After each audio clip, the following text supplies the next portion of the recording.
as to how I changed from an evolutionist to a creationist. It's a very difficult story for me to tell, and I always tell it very reluctantly. So if I stammer here in the beginning a little bit, you must excuse me as I get over it. I don't like digging it all up again. But there are occasions when it is important to show people how God has led in one's life. And so I have to start the story with the very beginning. And maybe then from the background we can see why things happened as they happened. It is a strange story. Some of you might think that parts of it are incomprehensible or may even seem too strange to be true. But it did happen, and it is a fact that it happened like that, and I cannot take it away, so I will tell it as it happened. At least what I remember of it. I was born in a family where my mother was a very staunch, solid Lutheran. She was very faithful in her religion. And my father was a Roman Catholic. And he was very faithful in his religion as well. In those days, it was before the days of Vatican II, and Protestants that were not Catholics were considered to be lost according to Roman Catholic doctrine.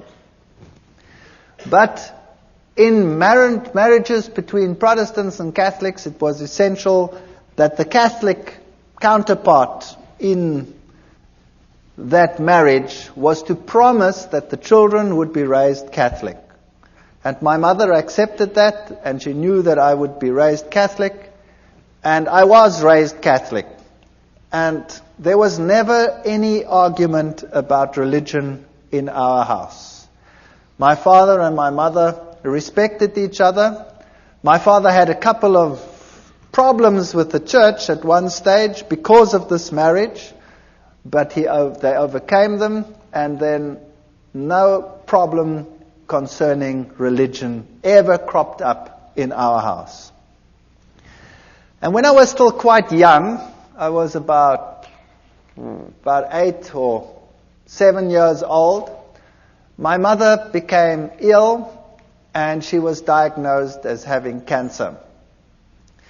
And they actually gave her a relatively short time to live. They said she would have about 3 to 4 months to live. But she was a very tough lady, and she managed to stretch that to about 4 years. She died when I was 12 years old.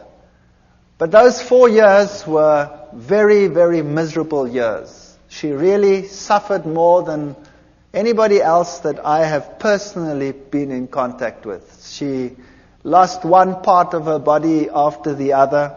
They had to do mastectomies, and then they took out part of her intestines, and she had to have colostomies. And eventually she just lost more and more and more, and she had one operation after the other. In those days, they weren't as sophisticated as they are today. They burnt her under the radium treatment. They forgot her there. They had to peel off black pieces. So she really suffered tremendously. And through all this, she never, ever, ever gave up her faith. And I was very attached to my mother. But because of all the problems in the house, and a mother that was on the verge of death for a long time, over a 4-year period, there was also quite a bit of tension in the house. Now, while at school, I received religious instruction, of course. I was in a Protestant, largely Protestant school. It was the German school. And I received religious instruction separately. The Catholics went to the nun, and she gave religious instructions. Now, I have met some very nice nuns in my life. And I've met nuns that are really gentle and soft people and are very nice to everyone around them. But this particular one, where I received religious instruction, was a very hard person, according to my youthful experience that I had at that time. And she would constantly tell me that it was such a sad thing that my mother, who being Protestant, would not see the kingdom of heaven, but that she would roast in hell forever and ever. And I resented this very much because I was very fond of my mother, particularly since she had such suffering in her life. And this carried on for about 4 years, while my mother was sick. And the more it carried on, the more rebellious I became about the teachings that I was confronted with. I used to attend church very regularly. I had to go to church every Sunday with my father. I went through all the things like communion and all the things that Catholics do. And I became so resentful in the end that I used to be incredibly cheeky in the religious instruction class. And I was then thrown out of the class and told that I was to sit outside in the courtyard. And then for a few years I had living hell in that school, because the headmaster was somehow in cahoots with all of this, and whenever he spotted me, he used to thrash me. And I used to take this quite well. I can be quite arrogant, or I used to be very arrogant. Maybe not quite so much anymore, but if you bonks me on the bean, maybe the old man will surface. I don't know. I fight against him all the time. And he used to thrash me, and I remember distinctly I used to bend down, and he used to hit me 1, 2, 3 times, and I used to ask him, "Are you finished yet, or is your arm lame? What's the matter with you?" And he used to get so angry that he used to really whack me, and when he got to 6, then I'd say, "1 more please, because then I can take you to court. You're only allowed to hit me 6 times. That's the law." So I wasn't very popular. But the point arose where I was sitting in the class one day, in the religious instruction class again, and this lady, this nun, told me again that, people who were like we were, and particularly my mother, would go to hell forever and ever. And I got so angry, I took the catechism book and I tore it and I threw it at her feet, and I told her in not too kind a language, even for that age, what she could do with her God. And I was thrown out from that day on a permanent basis, and I had to sit outside in the courtyard, whether it rained or whether the sun shone. And my life in that school was an absolute misery. I never told my parents. Nobody ever knew what was happening. There was another teacher as well who used to call me to the front. Before the class even started, "Would you please come to the front?" And I'd go and stand in the front, and he'd hit me left, right, and threw me out. So I was being thrown out of 2 sessions on a regular basis.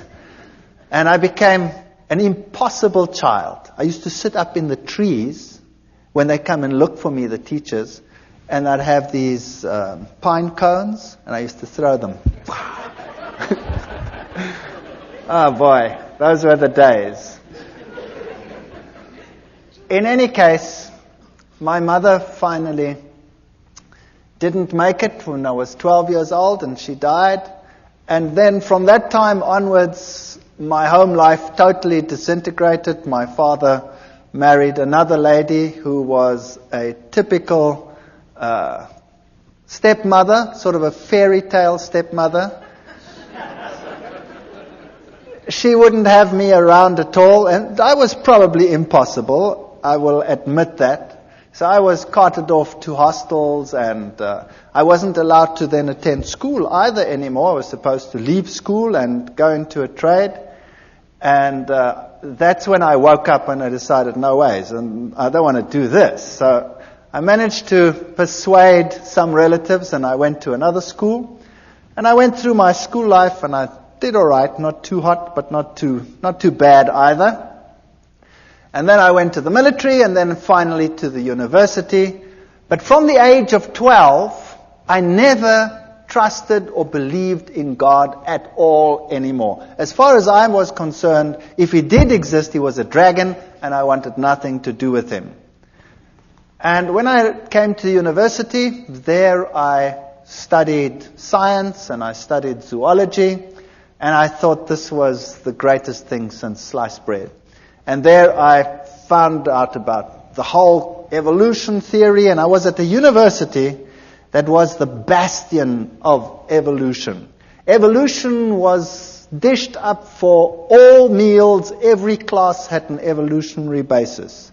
And it's amazing because it started off as a religious university, and it has a big theology school, and yet the science faculty was incredibly secular, and in terms of its teachings, very, very evolutionary.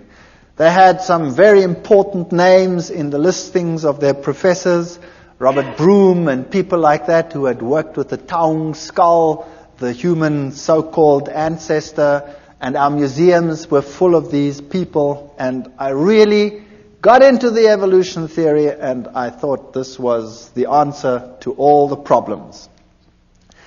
While at the university, I had a roommate. I was in the hostel there. And my roommate was a very nice guy, but he was very new age, even for that time. That's a long time ago.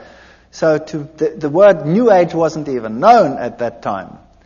And he was into Scientology. You know the science of Scientology, where they put you on the e-meter and you go through your past lives and through all the problems that you had, and you clear your karma by talking it through and talking it out, and then eventually, then you become God and you've got it made.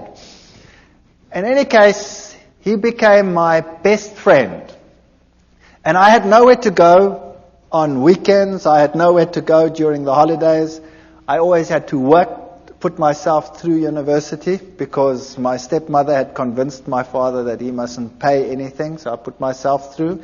I had a great relationship with my father years later. So that'll come right, as you can see. Even the worst situations can come right. And on holidays, I didn't know what to do, so I used to go home with this chap to where he lived, 2,000 kilometers away, in another city called Durban. And every holiday, I used to go home with him because I had no home to go to. And there, I met my current roommate, my wife, who happened to be his sister. Far better roommate than he ever was, I'll tell you. And I have to tell you a little bit about her background. Now you know why I was an atheist. I didn't believe anything. I accepted the evolution theory. It was the answer to all my problems. Now her background was entirely different. Her father worked in his younger days for a newspaper, and he was sent to investigate all the strange occult occurrences in the country. So he worked for this newspaper, and he had his team and his infrared cameras and all the stuff that you need, and he toured the country from one strange occurrence to the other. He was very skeptical. He believed nothing. He thought it was a big joke, and seances were a big joke and a big fake. And as he attended one meeting after the other, he realized that this was no joke. When he started investigating some of the strange events, and he'd put up a camera at one seance, he was putting up cameras, and he was always looking underneath for hidden mics and what have you, and something grabbed him. There was nobody that grabbed him, but something grabbed him and beat him up to such an extent that he had an egg-sized boil on the top of his head and was lucky to get away with it with his life. Now, when that happens to you, you start thinking, well, there was some hidden microphone that did that. And he came into situations which were so strange that he became involved in them later. Situations like a house where, when the little child had been sent to bed, the shoes would come walking through the room. And another situation where a newborn baby used to scream hysterically, and when the parents came in, they'd always used to find the baby on top of the cupboard, newborn baby, out of the cot, on top of a cupboard, and they'd walk up and just manage to save the child as it fell down. Now he went to that house and he sealed every single window, and he had his guards outside because he thought, somebody was playing the fool. And he kept the lock and he waited there, and sure enough the child screamed and he went in, and there the child was on top of the cupboard, and he just caught it as it fell down. There was other occasions when in a certain house human excrement was flying around. And he sat in this house and it started howling, and the human excrement started flying against all the walls. Strange, strange occurrences. Witchcraft of the worst kind. There was one house that was plagued by a baboon that used to come in and tear everything apart. That's a big ape. And it tore everything apart, and it terrorized this family, and they could never catch it. And then one day they shot this baboon as it came in, and it ran out, and the blood trail ended up on the veranda outside. And as they came out, the blood trail ended, and there lay one of the workers dead. So this was typical African witchcraft as you find it in Africa, in some places even today still.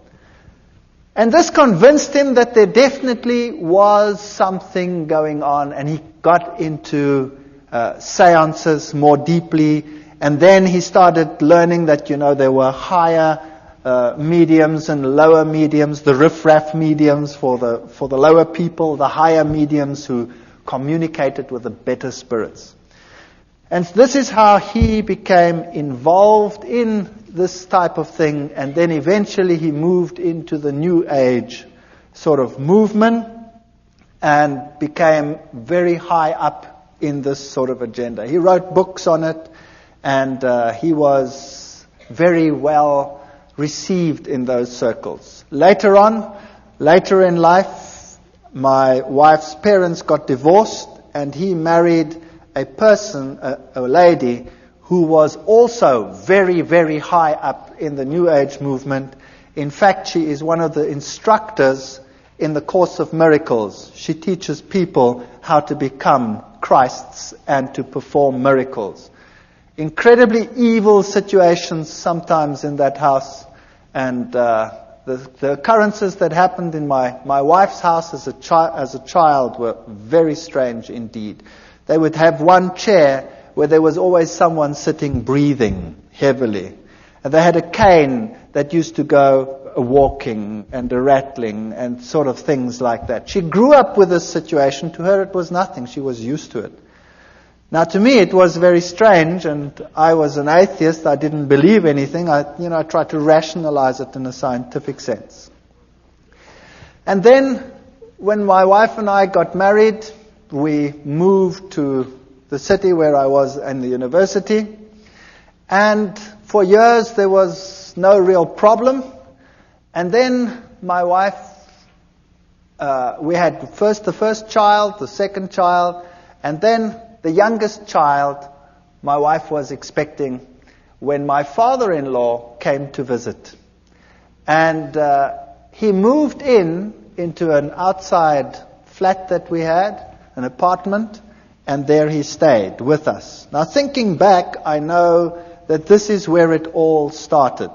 Because if you have an occult presence, then you will have this influence on your home for a long time. I can perhaps tell you that when we were just married, we moved to very close to them, and there were very, very strange occurrences in our house. Absolutely horrendous occurrences on some occasions.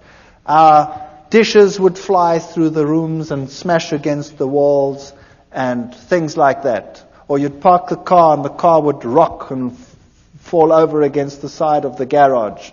We had very strange happenings on a previous occasion. But you forget about those things, and later on you rationalize them as well, and you say they didn't exist or they were strange. When my wife was expecting this last child, when my father-in-law moved in, she became very ill indeed. So ill that we didn't think that she would survive. And she was in hospital, in and out of hospital, and on a respirator, and she was very, very sick. And then we decided that there must be something wrong with this pregnancy, and the doctors had a look at it, and they said that the best thing to do would be to have an abortion, because the child was probably dead. They didn't have a scanner at that stage in those hospitals, so they couldn't tell properly, and they didn't know whether this child was perhaps dead. So we decided that we'd have to transfer to another place where they could do a scan, which we then did. And she was very ill. She had a very high temperature. And they did the scan. And this little fetus was only about so big. And he was perfectly well. And he was sucking his thumb. And we decided that we weren't going to do this. We were going to sit through it and see what happened. And eventually, through 9 months of hell and of sickness and coughing, and more in hospital than out of hospital, my wife was discharged. The child was born. And this child was the most miserable child that you can imagine. He was impossible. He used to scream from morning till night. If you wanted to feed him, you had to wrap him round and round in a blanket so that he couldn't move his arms, or else he'd claw and scratch at you while you were feeding him. And if you put him to bed, he would scream and scream and scream. And so we had a technique where you sort of sit there and rock and rock and rock the bed until he finally falls asleep. Then you sneak off to bed and you try and fall asleep, and the minute you sleep, he screams again. And this carried on for months. It was absolutely chaotic. And nothing you could do could console this child. My wife was a wreck. I was a wreck. We were all totally destroyed. And then one night at 2:00, I had a dream that I was being strangled. And it was so vivid that I woke up with this perspiration falling down my face, and my heart was pounding like some drum inside me. And I sat upright and tried to recover from this terrible nightmare. And the next moment, the little one in the next room screamed as if he was being murdered. And my wife and I got such a fright, we stormed out of bed, ran to this little baby, picked him up, and as we picked him up, he started shaking violently. And his temperature would rise, and then he'd go into fever cramps. And so we rushed him off to hospital, and they had a look at him, and they had to put him in a refrigeration tent. They had a tent sort of that's cooled, and put him on a drip, and then it would be touch and go whether he would live or whether he would die. And he'd recover from this and come back home as impossible as he was before. And it would go fine for about 2, 3, 4 weeks. I can't remember what the gap was in between. And then precisely 2:00 at night, exactly 2:00, it was uncanny. We had a clock on our bed, and it was a display clock, so you could see exactly 1400 hours and 2:00, whatever it was, 2:00 in the morning. That's when I woke up with this terrible feeling that I was being strangled. And I shook my wife and said, "I've just had that terrible dream again." And then the little one would scream in the next room, and we'd run, and we'd pick him up, and the same thing would happen. It was so bad that we would think that we wouldn't make it to hospital, the child would die. There was nothing you could do. As soon as he started this screaming, his temperature would just rise. And it would just go so high that he would fall unconscious.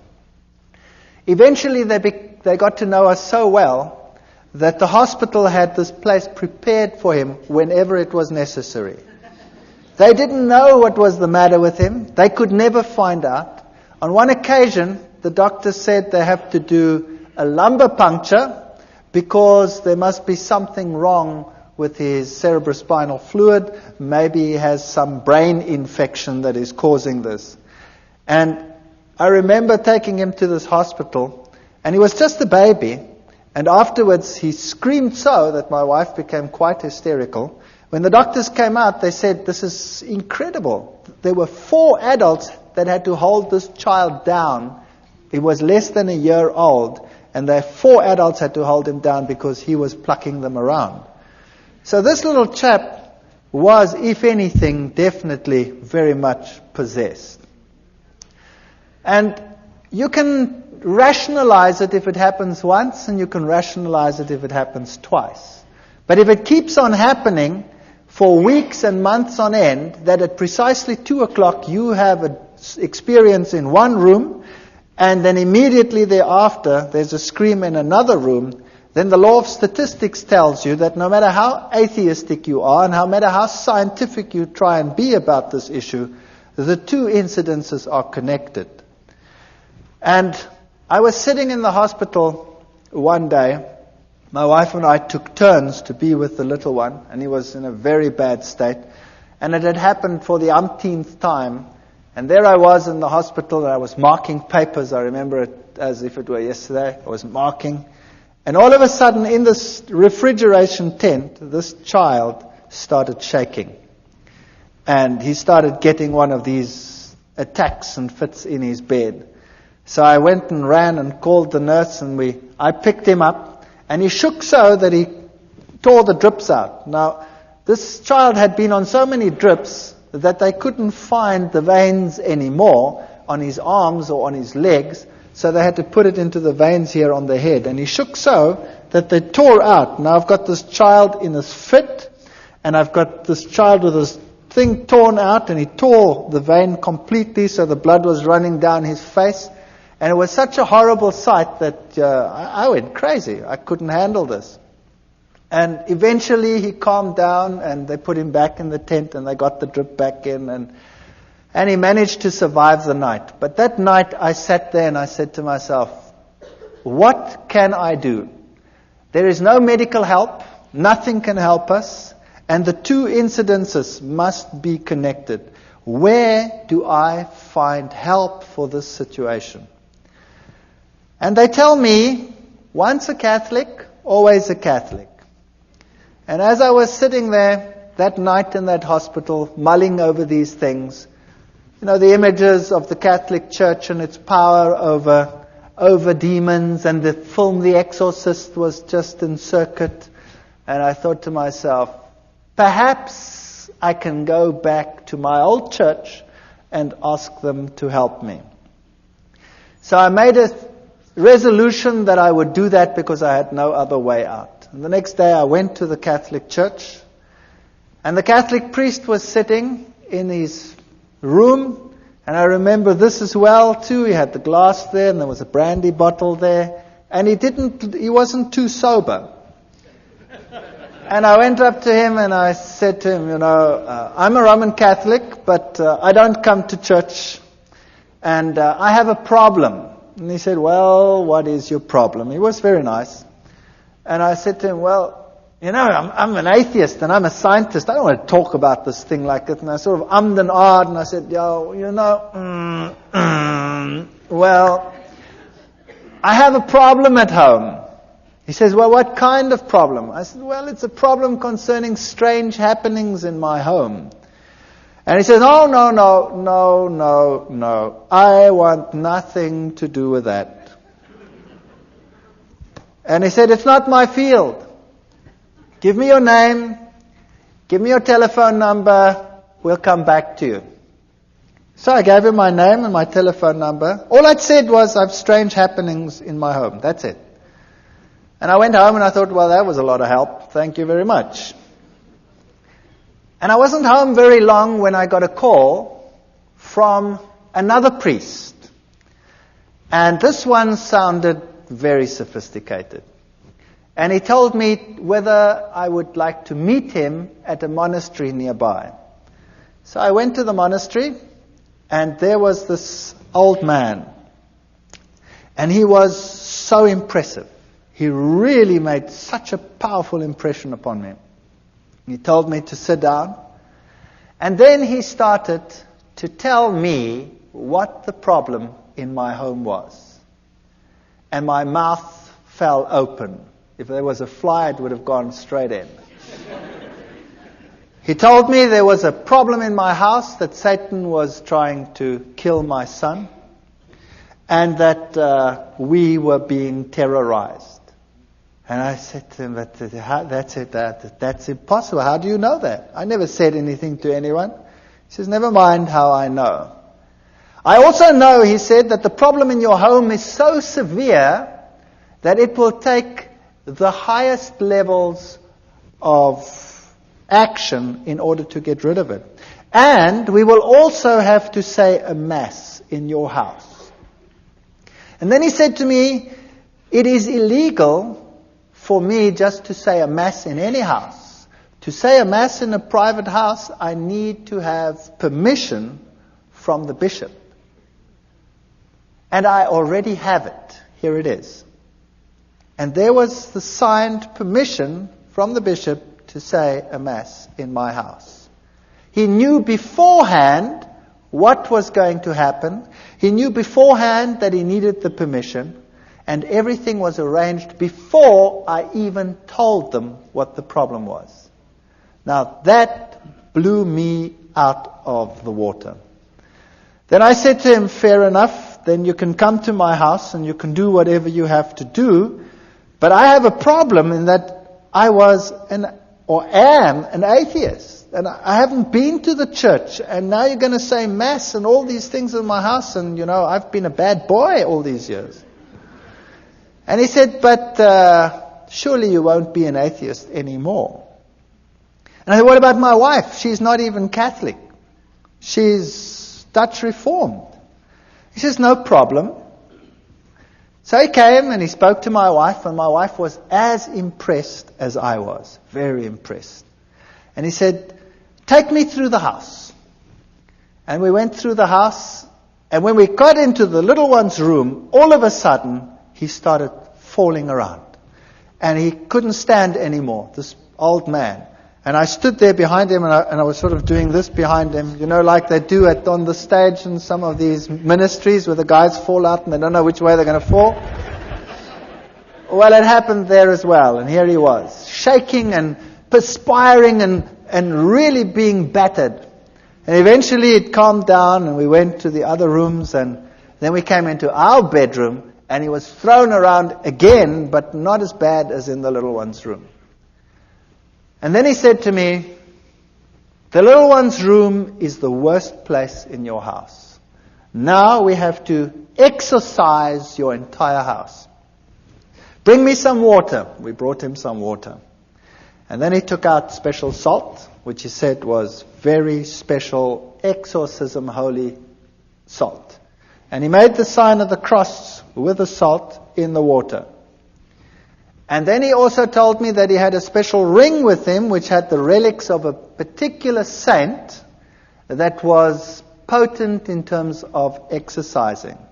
And this priest, had been an exorcist for the Roman Catholic Church in many countries. He was Irish. And then he took this bowl of holy water that he had made, and he went to every single window and door in the house. And he took it and he put a cross on the windows. And of course, as it evaporates, you have this faint cross of salt on your windows. And he went through the entire house with this holy water, and then he put the holy water down. And he said, now we tell the Mass here in this child's room. And he prepared everything. And as he was preparing, we had lots of pets in our house. We had a dog and 2 cats and you name it, all the good stuff that one has when one has kids in the house. And as he was preparing, all of a sudden, all the animals came running into this room. And there they sat. And I looked at this and I said, well, this is weird. What's going on here? And he did the Mass. And then before he left, he said, what you have to do now is above every child's bed, you have to put the following. And he took out of his pockets amulets from Lourdes, where Mary had appeared. And he gave an amulet from Lourdes. He said there were many fake ones. This was the real thing. And we had to put it above each child's bed. And then he did an amazing thing. He took his ordination cross off. And he gave it to me and he said, this one you put over the little one. I hate it when the devil destroys little children. And we hung it up over there, and my wife was giving pottery classes at the Technicon at that time, and she'd made a very beautiful pot, and so she decided to give it to him as a gift, because how do you pay for what he did? I mean, what do you do? So she gave this to him as a gift, and he said, this gift is so precious, I'm going to give it to the nuns that are in a certain monastery where they never ever come out and see civilization. And then he left. And that night, we're very expectant. We take this little child, and he's quite happy, really, not screaming as usual. And we take him and we tell him it's time for bed. Now, normally that was enough to have blue murder in the house. And he was quite happy. And we put him into this bed. Now, he was only just starting to toddle. And we put him into the bed. And this child had always, when you put him into bed, gone into a fetal position and started bashing away and screaming and going blood red and going totally crazy. That night, we put him into the bed, and he rolled onto his back and laughed. And he put his arms out like that, and he did goo-goo sounds like little kids do, and he fell asleep. And for the first time in his life, he slept right through the night. And the next night, he slept right through the night. And the next night, and the next night, and the next night, and the next week, and the next month. And here was I, the hard-nosed atheist scientist who knows it all. And here was peace and quiet in my house. And then I realized that I do not know it all at all. And I said to myself, now what am I going to do?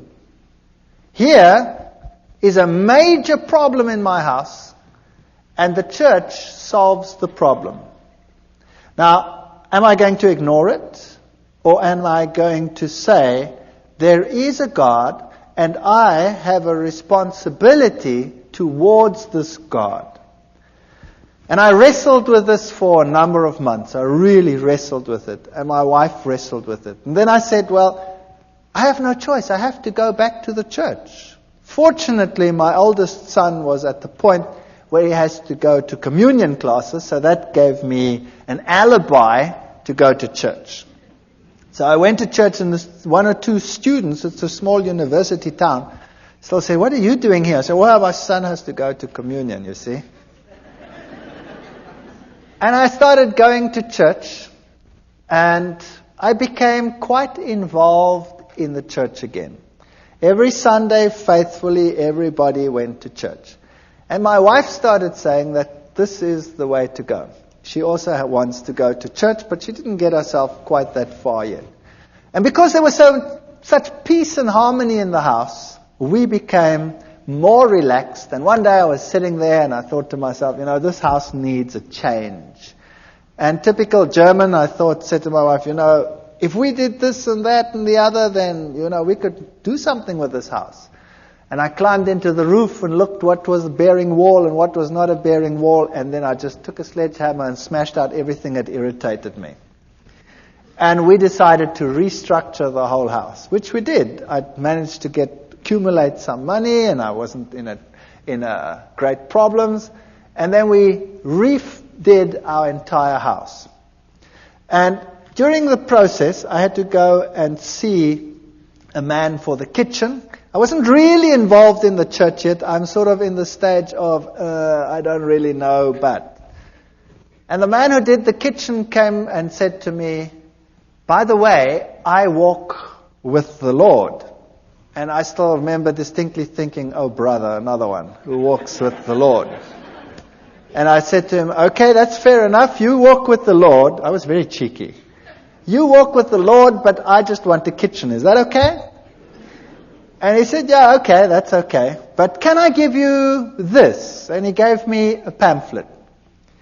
And, well, he was a nice guy, and, I stood with the pamphlet, and I put it in a drawer. And I said, well, I'll read it later. And then he put the kitchen in, the house was finished, and when this was all done, I started going back to the church. And this carried on for a period of 1 year. And I faithfully went to church regularly. And I always sat there on a Sunday morning and I marveled at all the things that I knew were happening in the Catholic Church. I went through the catechism again as my son went through the catechism.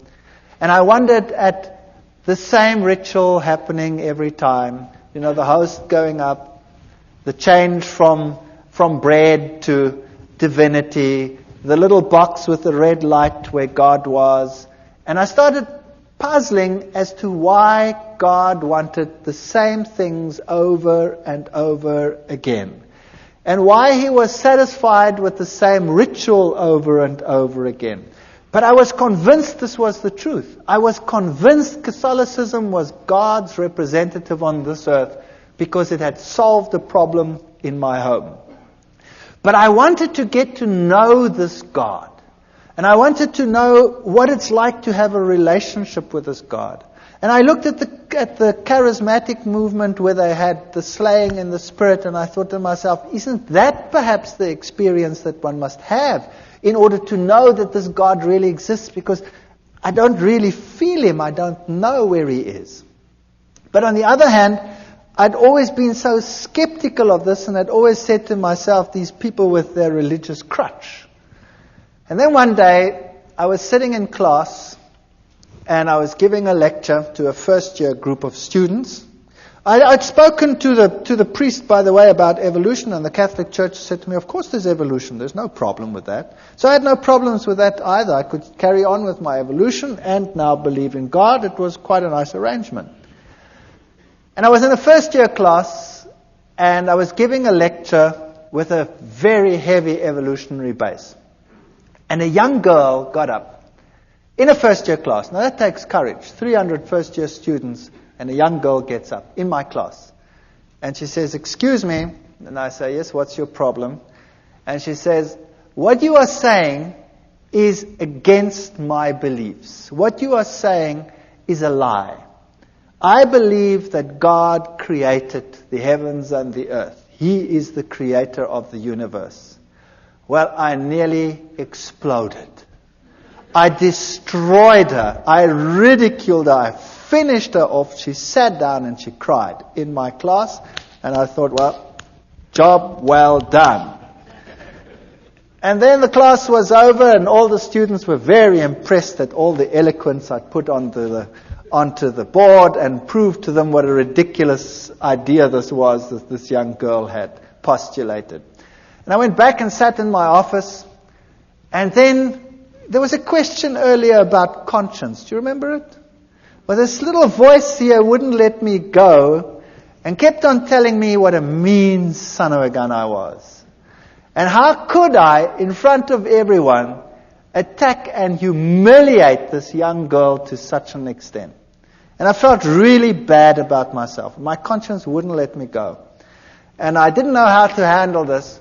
So typical Catholic way, I thought, well, on the way home for lunch, I wouldn't stay far from the university, so I always went home for lunch. I'll go by the Catholic Church and sit there for a while, and hopefully the feeling will go away. So I drove past and I went into the church and I sat inside, and it was locked. The door was open. You could come to a few pews, but around the altar it was locked because thieves had been stealing. And I sat there and I spoke to God, and I looked at the little red light, which means that the host was present there, so God was present. And it struck me that He was locked up in that little box. And then I sat there for a long while and I was tortured in my soul. I was tortured. And I said to myself, do you know, God must be here because He did such wonderful things in my home. My family is totally different. My wife was willing to be converted. I'd called the Catholic priest to our home so that she could become a Catholic. And for some reason, he just never made it. He never made it. He always had something on. But he was still going to come. And I sat in that church and I wrestled with God, and I told Him that I have all these feelings and I don't know where He is, and I've never really met Him. And I know that in other churches, all these exciting things happening, and here, we have the same thing every Sunday, and where are you? And I sat there in the pew and I said, okay, God, if you really exist, then now you must show me, because I really cannot find you. And with that feeling, I went home, feeling a bit better. And typical me, I was home quickly, and then I started rummaging in the drawer. I was looking for something. And all of a sudden, as I rummaged in this drawer, I pick up this pamphlet. This is now a year after this man who was walking with the Lord gave me this pamphlet. And I pick up this pamphlet and I start reading it. It was in German. And it had 3 columns. It had the law of God on the one column, and it had the law according to the Catholic Church, and it had the law according to the Lutheran Church. And then it explained how the commandments had been changed by the church, and it had the Bible texts of how it had been changed. And I thought to myself, now, what rubbish is this? This is absolute garbage. And I said to my wife, I didn't say that, I called her by her name. I said, have we got a Bible in the house? And she said, no, I don't think so. I don't think there's a Bible. I said, surely there must be a Bible in the house. We've been going for church for almost a year now, and there's no Bible in the house. There were lots of catechism books in the house. So I grabbed the catechism book and opened it up and looked, and sure, the commandments as on the pamphlet were identical to those in the catechism book. And then I remembered an old box that an old lady that had died had left me. And I'd put it in the garage after having sorted out some of the things. And I remembered there were a whole lot of books, and I knew that little old ladies probably would have Bibles. So I went outside in the garage, rummaged in this box, and sure enough, here was an old Bible, an old German Bible.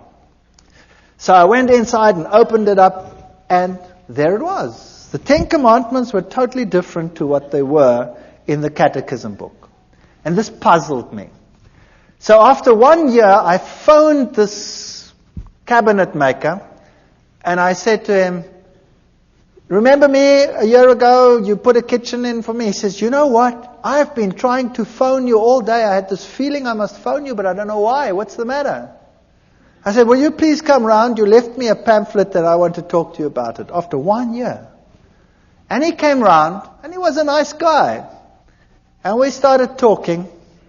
And then we started talking about the scriptures and about the Bible.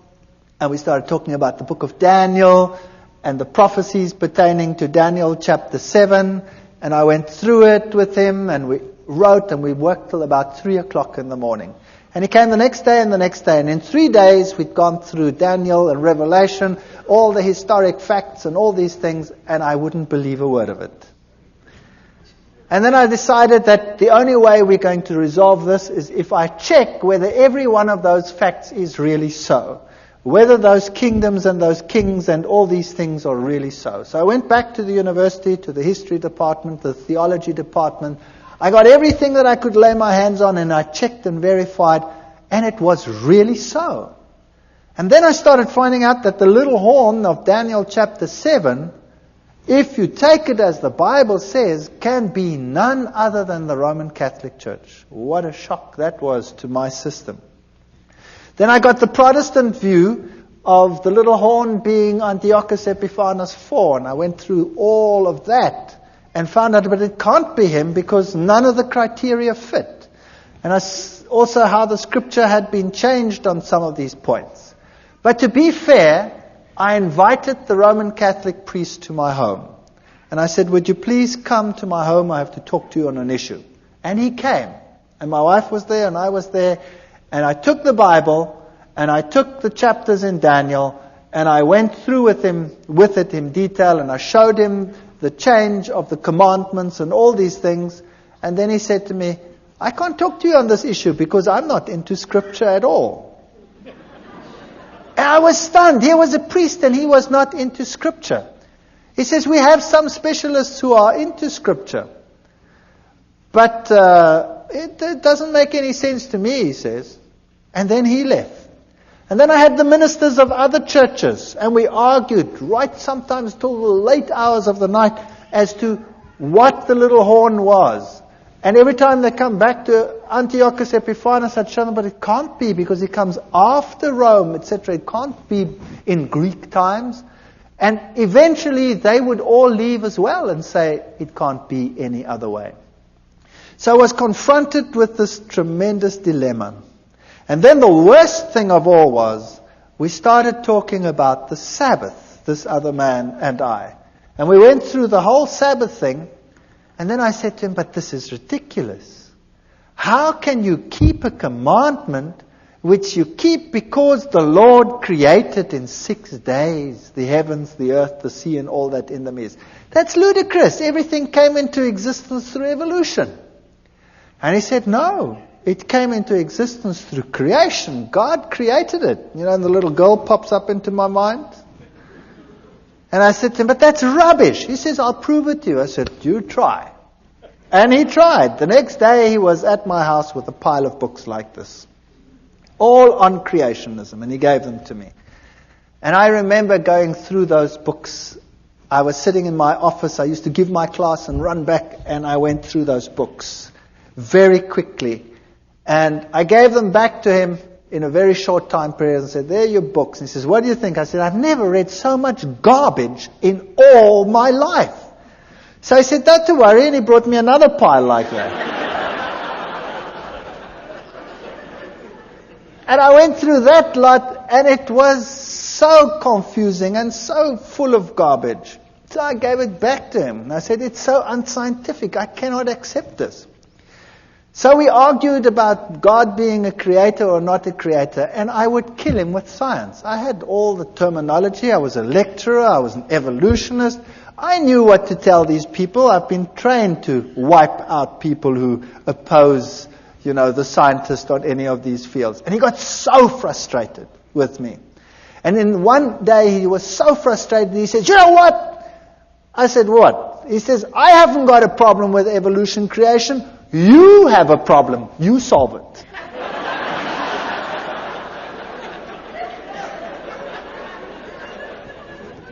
So there the ball was in my court. In the meantime, things were happening again in my house. The little one would again become miserable every time it was time for bedtime. He again became grouchy and screaming and what have you. And we also noticed that whenever we had a moment of peace, my wife and I, we studied the scriptures like, I cannot tell you how we studied it. I finished a Bible. In 2 months I had to throw it away. It was finished. It fell apart. And my wife was studying. And she had tremendous problems with this Sabbath idea. It made no sense. It was so stupid. And nobody at work knew what was happening with me. And one day I came to work, and the secretary in the department came up to me and said, I've got something for you to read. And she handed me a pile about so thick of documents. And when I looked at them in a spare moment, I saw that it was a long piece of writing against the Sabbath. And it was written against Seventh-day Adventists. And this stunned me because nobody at work knew what was happening with me. I mean, a scientist would never admit, that he's now talking about and thinking about religion. That was ridiculous. My colleagues were all atheists. And I took this and I thought to myself, no, what am I going to do with this? I haven't got time with this. I'm wrestling with evolution. So I gave it to my wife. And I said, here's fodder. You go through this. Maybe there's a way out of all this. And she meticulously went through every statement. It was really a thick, thick thing written against it. And while I was wrestling with evolution, she was wrestling with that. And then one day she said to me, I've been through every single statement they have. And every single one I've put it next to the Bible. And every time this is the word of man and the Bible has something else to say. So this document here has now convinced me that the Sabbath must be right. That was something. So a document written against the Sabbath proved to her that the Sabbath was actually very important and right. But I still had a problem. a major problem. I couldn't accept it because I'm not going to keep a day for creation that took 6 billion years, let alone 6 days. And the ball was in my court, and at that stage, everything started going wrong again in my house. And when we picked up the Bible, the little one would go hysterical. Whenever we had a spare moment, he would go hysterical. And eventually, he took a bottle of wine, we'd been drinking wine, and he smashed it. I wasn't in the room at the time, but I just heard the glass breaking. And then we came out and he was walking all over the glass. And his feet were cut to shreds. His big toe was almost severed. So back to hospital. They sewed the toe back on. And it was a nightmare from then onwards in our house. And I was wrestling with the Sabbath issue. And I stood in the library one day. We had the biggest evolution-based library in the Southern Hemisphere at that university. And I said to myself, there must be a solution. And I said in my mind, God, if there is something wrong with this theory of evolution, then I haven't found it yet, and you must show me. Because nobody else can show me. And I went into this library, took out a book. And as I walked out the door, a colleague stopped me and he said, hold it. There's another book you must take, which is the same book as that one, but the new edition, it's on the back shelf. Very strange. So I went to the back and I took that edition as well. I took them both and I went to my office. And then I started reading. But I started reading them both at the same time. And then as I looked at the one, the old edition would say that there is a major problem with the cetaceans, with the whales, because they appear suddenly in the fossil record fully formed. And there is no evidence that the one gave rise to the other. The new edition would couch it all in scientific terminology, would say cetaceans have an ancient origin and evolved from such and such to such and such and such and such and such and such. And I went through them, one model after the other, and the old one would admit to the problem, the new one would never admit to the problem. And that's when I started thinking, wait, there's something wrong here. There's something fishy here. And whenever I went into the library, it was if some miracle would happen. I would take out something, and the very next thing I would take would be exactly the opposite on the same issue. And very quickly I had a big pile. And then I was giving classes at that time in genetics, and I started thinking about this. And then I started working out this genetic thing, and much as like we did over here. And I started thinking about what are the problems. Let me now objectively, just for once, sit down and think, what are the problems? And I came up with such a pile of problems that it stunned me. And something must have been helping me, because the problem list was so enormous, it was unbelievable. And then one night I was sitting at home, and child was impossible. He went to bed, and we went to bed. 2:00 at night, I had a dream. I was being strangled. And the little one screamed in the next room, and we ran, and the same thing happened. But he didn't get so sick that he had to go to hospital. He just got a very high fever, and we could handle it somehow at home. And then I contacted this other person, and I said to him, there's something very strange here. I know that from the scriptures, the system, the Roman Catholic system, cannot be God's system. And yet, we had this problem, and I didn't want to tell him about it. And then in the end, I half told him about it, but not completely. And he said, don't worry, we'll pray. And it stopped. And then a week later, it happened again at 2:00. And what had happened, unbeknown to me, he had gotten a number of people together and told them to pray at 2:00 every night. Get up. And they set their alarms judiciously and got up at 2:00 and prayed for a family they didn't even know. And there was total quiet in which we could really study our Bibles in peace and quiet. And then one night, one of the ladies had decided that, it was quiet. Why must she get up? And she didn't get up. And it happened. Now, thinking back on it, God doesn't need the prayer of that one little individual. But there were lessons in it that would later be important to me. That God wants unity amongst His people. and everybody must stand together on an issue. So it was a lesson for them as well as a lesson for us. And then it came to the point where I knew that I cannot sit on the fence forever. Either this is the truth, and I'd studied it and I'd verified it. I'd had lecturers talk with me on the Greek meaning of this and the Hebrew meaning of that. I verified the historic facts. I'd looked at the prophecies. There was no other way in which it made any logical sense whatsoever. I'd studied what the other churches had said. It didn't make sense. And I knew a decision would have to be made. There was no way out. And I decided I was going to do it. I was going to make the decision. No matter how ostracized and how weird this church was to me, the first time my wife saw Adventists, she burst into tears. They ate so strange. They were so different to what we were like. I remember the man said to me, "Don't you want to come to one of our services?" And I said, "That's Sunday. That's my day off. I walk around in jeans and a t-shirt and slops. And I'm not going to any church whatsoever if I can't go exactly like I am. Because if I went to the Catholic church, I went in jeans and t-shirt and slops." He said, "That's fine. Come." So I went to the to the Adventist church, and I sat there in the back. And I looked at all these people with their suits and their ties, and I thought, yuck. And they all looked at me, but they were all pleasant about it. And strange things like that. And I didn't like the setup. I didn't like what they looked like. They looked so different to everyone else, you know. My friends were rough, and they would make coarse jokes and all kinds of things. And these were so different. My wife burst into tears when she saw things. She said, "I don't want that lifestyle. I want my old lifestyle. We used to sit around the swimming pool and drink beer and have friends over and, have parties and stuff like that." And they were so different. It's so night and day difference that you think you could never be happy over there.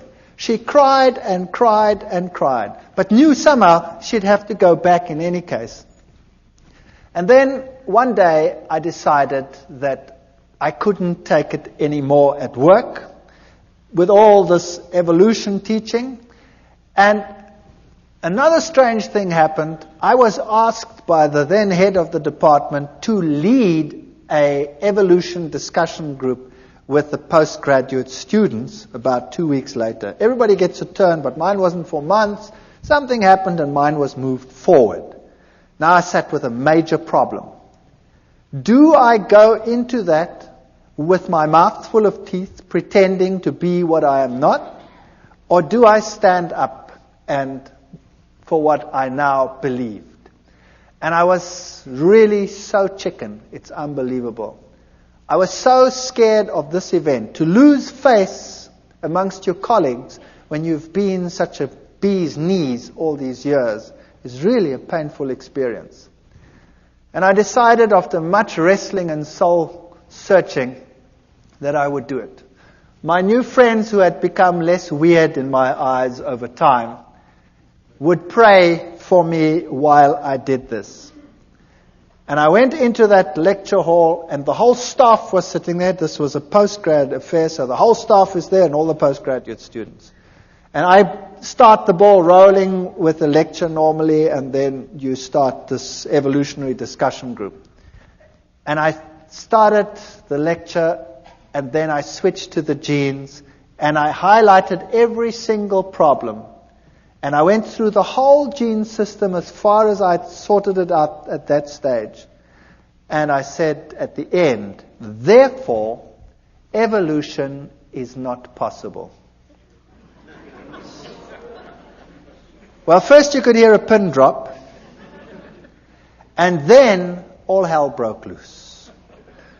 One of my colleagues went blood red and started screaming at me like you cannot believe. And the foam literally started coming out of his mouth with rage. It was just unbelievable. And then one of the students, a girl, it's interesting how these things happen, a young student, a girl, an honor student, she got up and she said, "I want to say something." And she looked at all the lecturers And she said, when I came to this university, I believed in God. I had a good life. I had a good relationship with God. And now I believe nothing anymore. I've lost my faith. My life is falling apart.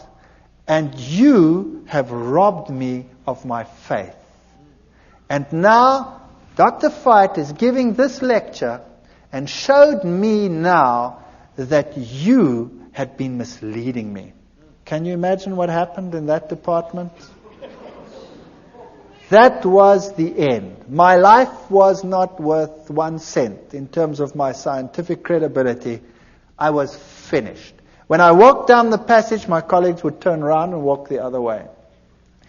And I decided there and then that it was impossible for me. Then we had a meeting, a special meeting where they decided that the basis of all teaching must be evolution. And of course, I couldn't go along with that. So I decided I would resign. So I resigned. And the head of the department said, you can't just do this. I mean, I had a lot of students and I was quite popular amongst the students. And I had most of the postgraduate students were under my supervision. And then the rector of the university called me in. And the rector said I must come to him. And I thought to myself, wow, now I must go to the rector. What do? I've got nothing decent to wear. I've never possessed a suit in my life. I bought the suit to go and see the rector. Can you believe that? And when I put on this stupid suit to go and visit the rector, something struck me between the eyes like a hammer blow. It's just a personal thing for me. I thought to myself, now look what you're doing, you idiot. You go and put on a suit to go and speak to a man, but when you go to visit God, you go in jeans and a t-shirt. Purely a personal thing. I don't mind anybody coming to church in jeans and t-shirts. That's fine. It's just for me personal. And that bugged me. And then I went to the rector's office and I sat there opposite the rector and we started talking. And he talked with me for 1 hour. And it was very difficult for the university to get rid of me because I had all these students. And we started talking, and then eventually he said, what if you decided that you do not rock the boat anymore? Then, we could give you something better. Well, that would be a professorship. I was a pretty young guy. I would just about be the youngest professor in the university. And I looked at him and I said to him, the price is too high. And I will leave in any case. And then he says, that's very interesting. By the way, who do you think has the truth? And there I sat, my mouth full of teeth. Do I admit that I believe that some little sect that everybody detests has the truth? And do I say this to a man who has this high position in this university and in the government at large? And I said to him, religion, Christ, churches, whatever. I can't even remember what I said. And he said to me, no, that's not what I want to know. I want to know from you, who do you say has the truth? We went through the same ritual again. And he stopped me and he says, no, I don't want to know that. I want to know from you, who do you think has the truth? And I started off with this again, and in the back of my mind I heard this terrible cock crowing. 3 times I thought,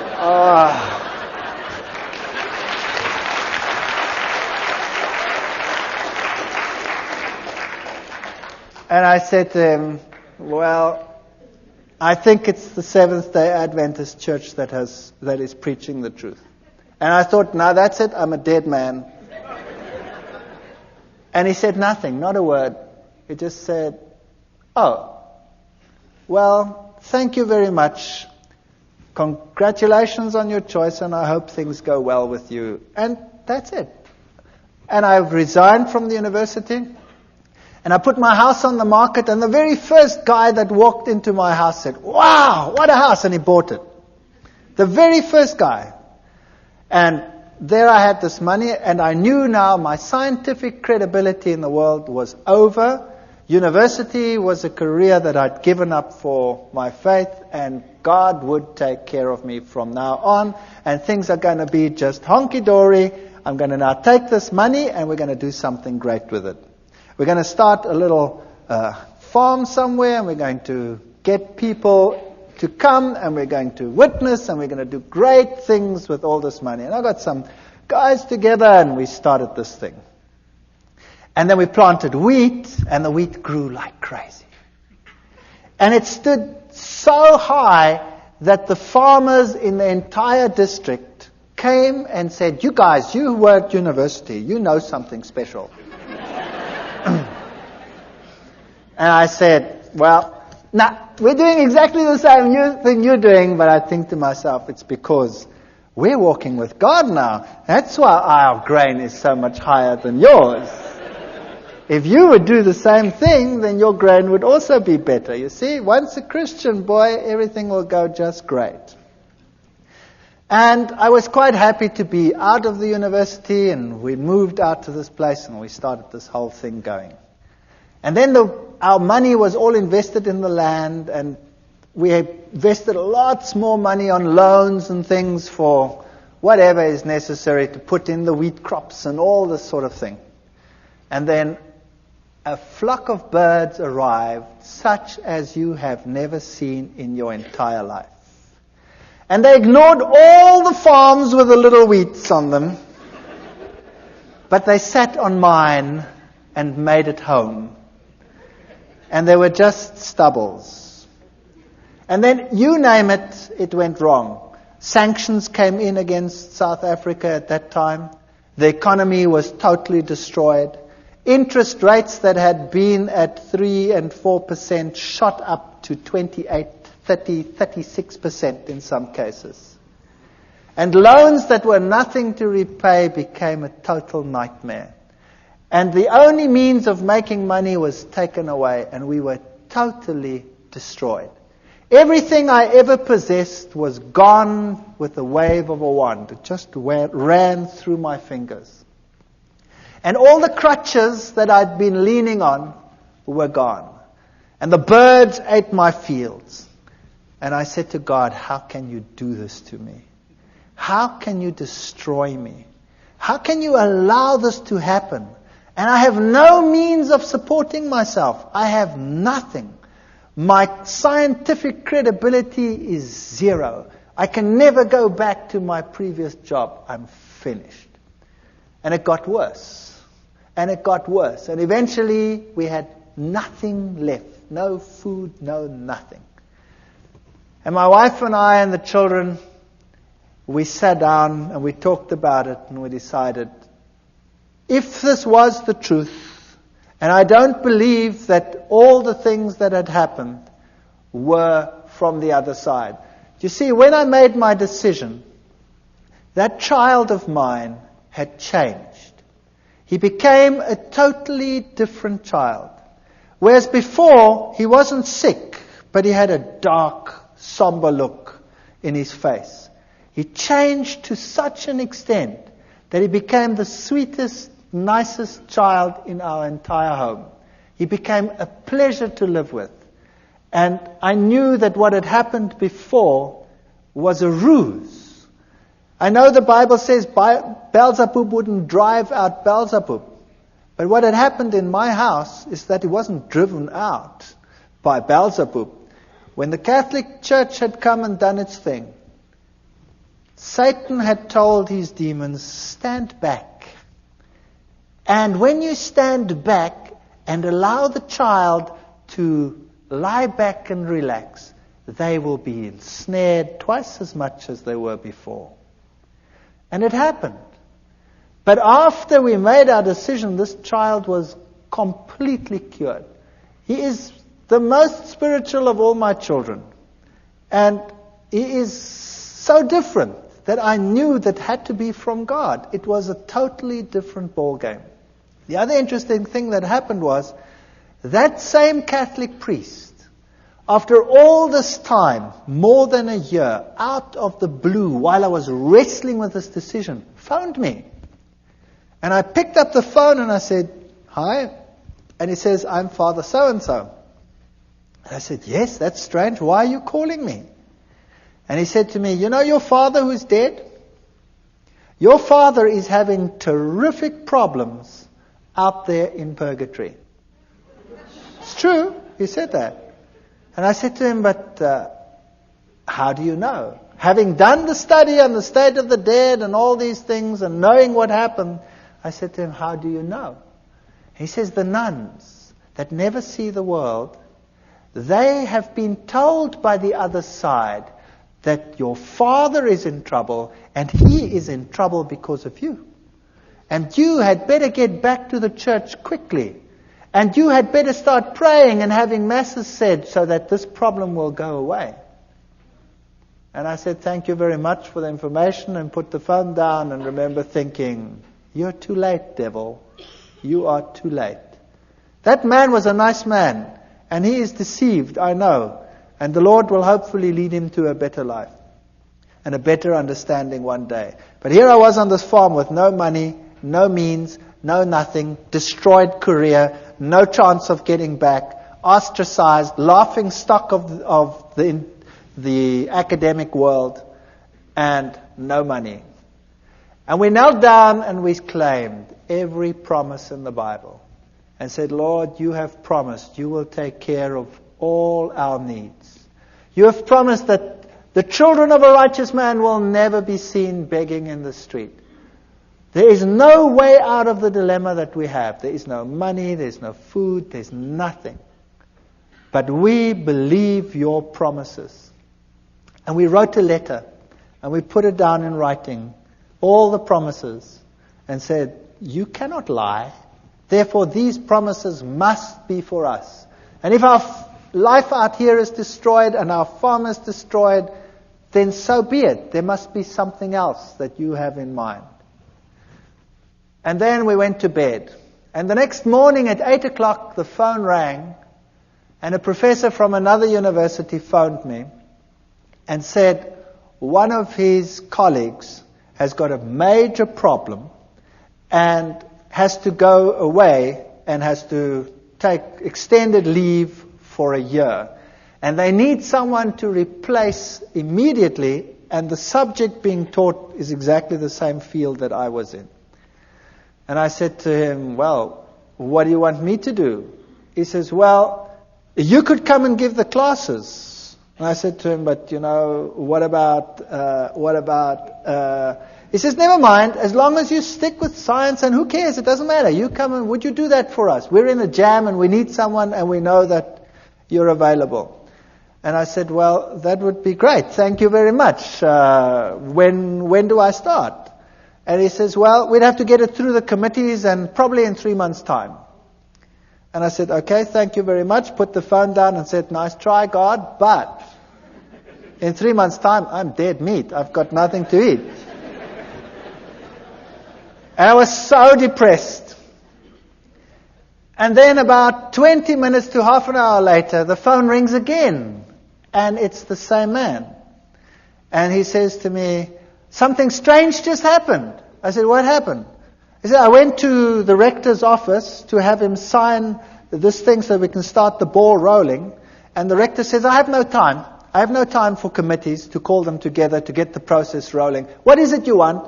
And I explained to him what I want, that I have to replace it. And he said, "Come here, I'll sign it." And he signed it and he said, "Appoint the man. He can come tomorrow if he has to." So I said, "Wow. So when do I start?" It was Thursday. And then he said, "Monday. You start Monday." I said, "I start Monday?" And I was in another little town, and I had a farm, and there were cows. I was bankrupt. And who was going to take care of these stupid cows on the farm? And 10,000 problems to be solved in one weekend. Impossible. And I put the phone down and I said to my wife, "I've got a university job.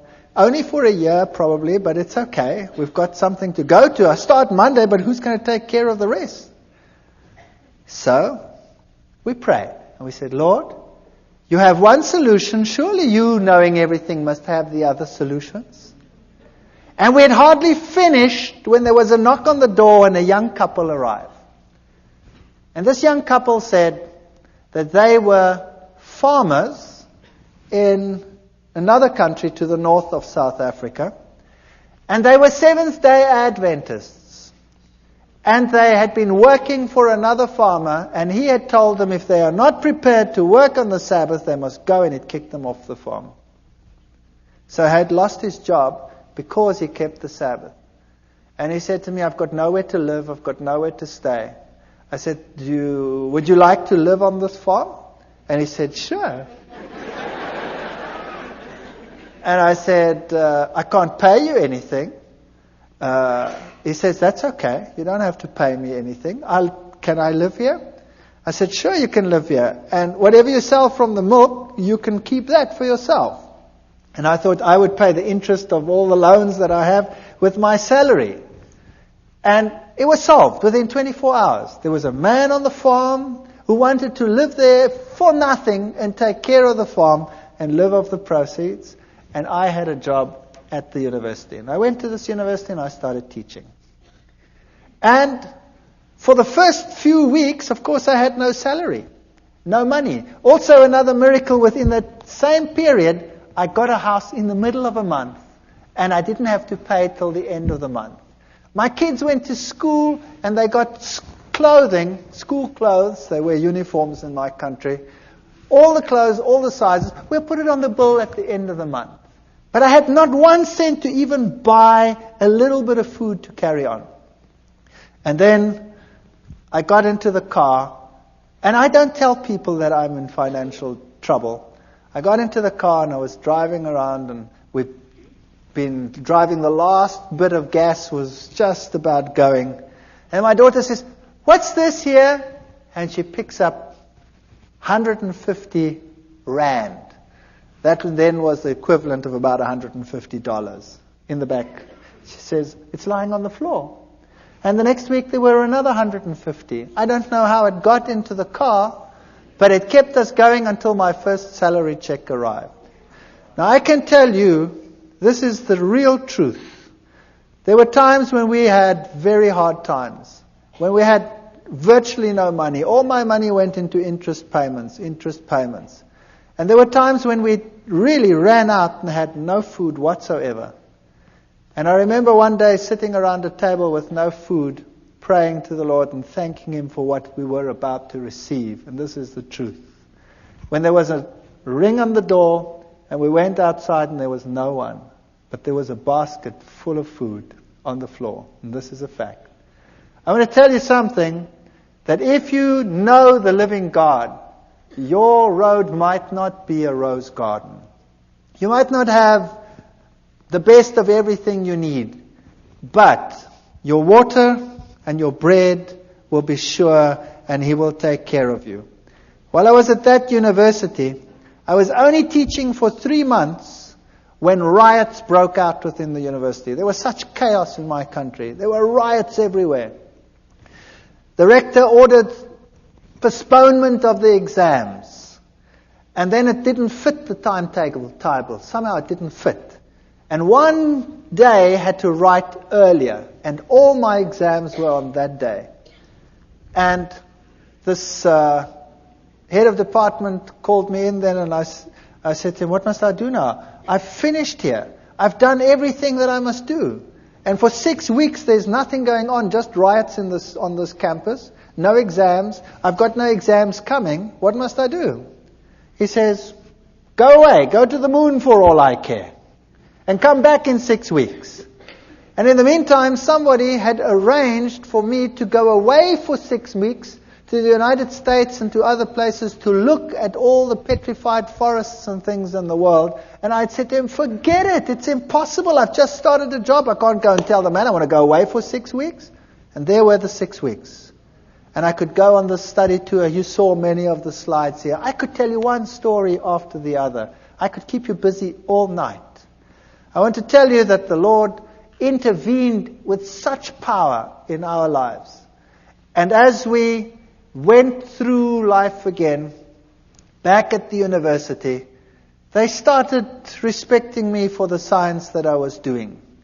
And eventually I was given a permanent position. And eventually I started right at the bottom again. I was senior lecturer, here I was just a lecturer. And eventually I became a lecturer, and then a professor and head of department. In spite of what I believe, in spite of what I say. So if you think that God cannot take care of you, I want to tell you, He can do anything. I am in a secular university. I'm a professor and head of a zoology department in a secular university.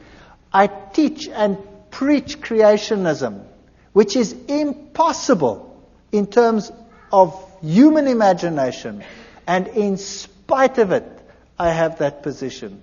Never be afraid to stand up for the Lord and for His truth. If you are genuine, God will take care of all your needs. I don't know whether it will be forever. Sooner or later, someone will close the tap. But it doesn't matter. The Lord will have something else. And He is offering the same to every single one of you. Take a step for what is right.